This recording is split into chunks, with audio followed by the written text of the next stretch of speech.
আসসালামু আলাইকুম সুপ্রিয় দর্শক, কেমন আছেন সবাই? আশা করছি ইনশাল্লাহ সকলে ভালো আছেন। আজকের ভিডিওতে আমরা মিডল ইস্টের যুদ্ধ বিধ্বস্ত দেশ ইরাক সম্পর্কে কিছু গুরুত্বপূর্ণ তথ্য বা আপডেট আপনাদেরকে দেব।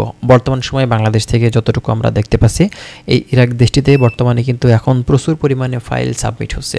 বর্তমানে এখন অনেক এজেন্সি কিন্তু ইরাক নিয়ে কাজ করছে। তবে একটা জিনিস আপনাদেরকে আমি বলতে চাই, সেটা হচ্ছে ইরাক দেশটি, এই দেশটি সম্পর্কে আপনারা কি জানেন?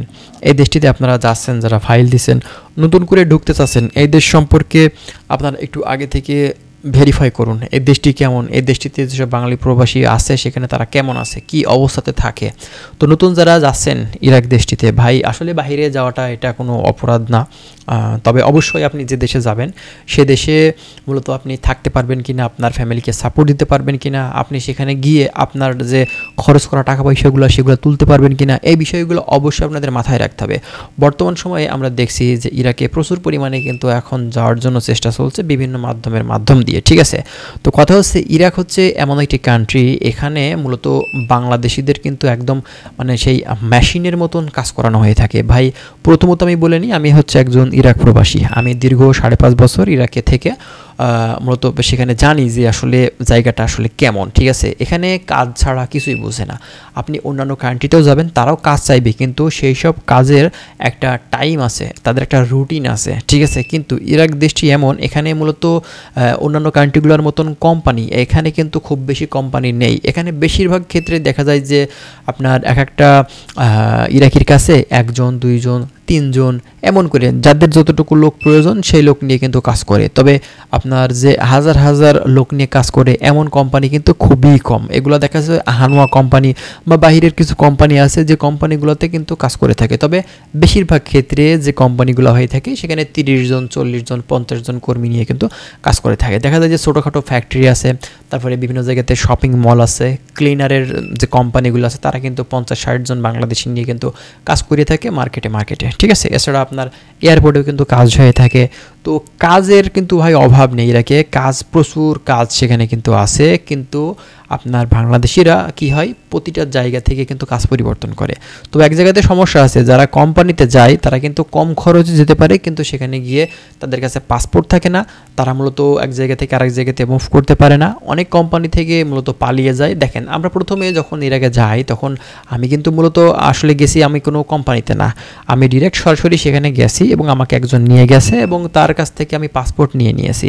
কিন্তু আমি যখন একটা কোম্পানিতে কাজে ঢুকেছি তখন কিন্তু আমার পাসপোর্ট কোম্পানিকে দিয়ে দেওয়া লাগছে। পরবর্তীতে আমি সেখান থেকে কিন্তু পাসপোর্টটা ব্যাক নিতে গিয়ে আমার কিন্তু বেশ ঝোট ঝামেলা পোহানো লাগছে এবং পরবর্তীতে দিয়ে দিয়েছে, কিন্তু অনেক ধরনের সমস্যা কিন্তু আমার সামনে আসছে।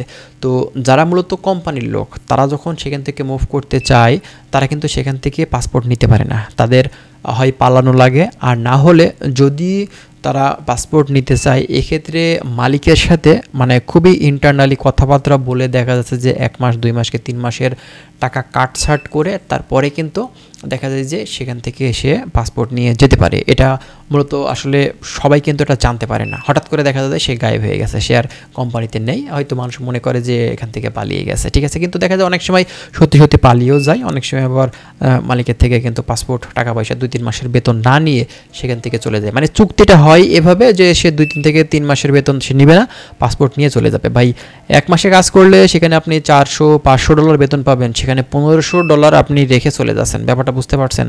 হ্যাঁ, তো এটা কিন্তু মানে বিশাল একটা ক্ষতি। তো যাই হোক, যারা যাচ্ছেন ইরাক সম্পর্কে একটু বুঝে শুনে যাবেন। ভাই ইরাক দেশটি আমি বলবো যে দেশের যারা মানুষগুলা কিন্তু অনেক ফ্রেন্ডলি, তারা অনেক ভালো মানুষ। তবে কথা হচ্ছে মূলত কাজের জায়গাতে তো ভাই ছাড় দেয় না কেউ, ঠিক আছে। আর এখানে আপনার বাংলাদেশিরা যারা থাকে তাদের সর্বনিম্ন ডিউটি হয়ে থাকে 12 থেকে 14 ঘন্টা। ইরাকে এমন কোনো বাঙালি নেই যে 12 থেকে 14 ঘন্টা কাজ করে না। আর মূলত এমন কোনো বাঙালি নেই 5-7টা 10টা কাজ পরিবর্তন করেনি, ঠিক আছে।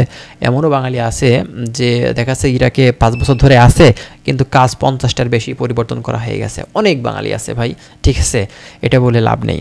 তো যাই হোক, যারা ইরাকে যাচ্ছেন ভাই একটু বুঝে শুনে যান। দেশটা খারাপ না, দেশ ভালো দেশ। তবে এখানকার নিয়ম আইন কানুন এগুলো একটুখানিক ভাই এদিক ওদিক, ঠিক আছে, এছাড়া কিছু না। এখানে একটু কষ্ট করা বেশি লাগে, ইনকাম ভালো করা যায়।